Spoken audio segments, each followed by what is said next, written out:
Hello Internet, welcome to jamiljiral, channel dedicated to photography, technology and education. This is Jamil Silva and I'll be your host for this episode. Today I'm going to talk about the number of megapixels of a camera. A megapixel number of a camera, is it for real?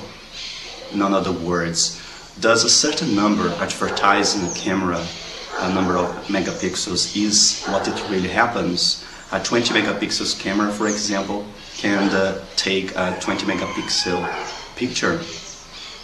This is what I'm going to talk about now. The higher the megapixel number, the more information the camera will capture.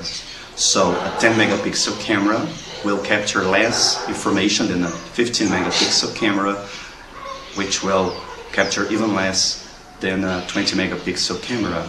So the more megapixel of a camera, the more information it will capture, and of course a bigger file it will produce. When you press the button of your camera to take a picture, when you press the shutter release, basically two things happen. First, the camera captures everything it sees, and then it's processed in an image. It's a different process.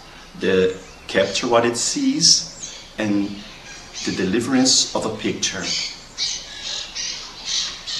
When we talk about those two processes, we are talking about basically two file extensions, RAW and JPEG files. There are others, but let's just talk about RAW and JPEG files. The JPEG is a compressed file, and there are others that are not so compressed, but as a matter of simplification, RAW and JPEG will be the topic of our conversation. So RAW is the format that captures everything that the camera sees.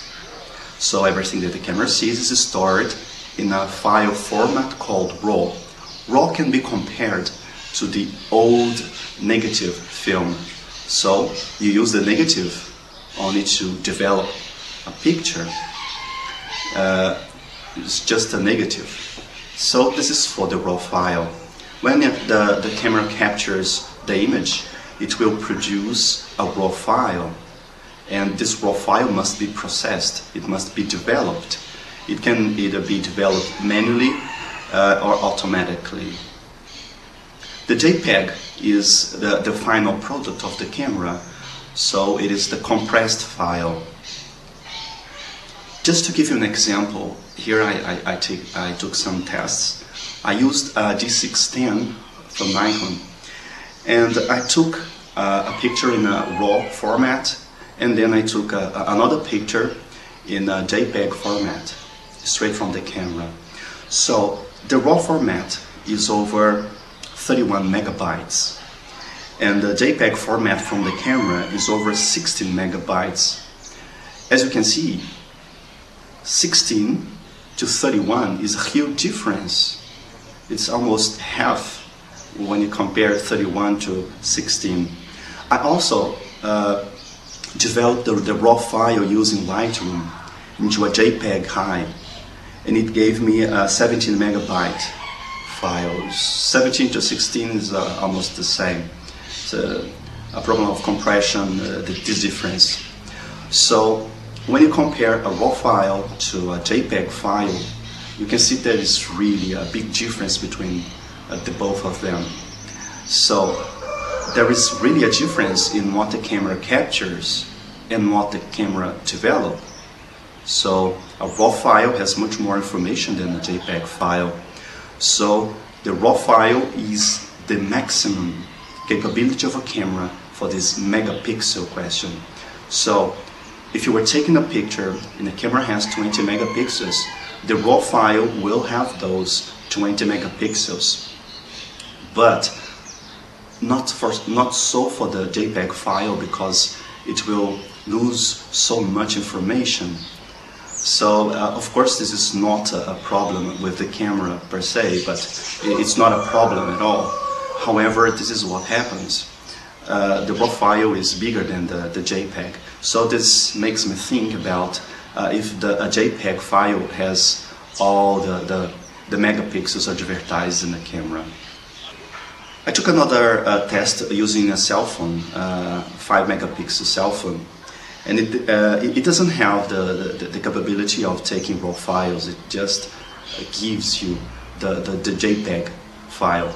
So this cell phone with 5 megapixels delivered 1 megabyte picture.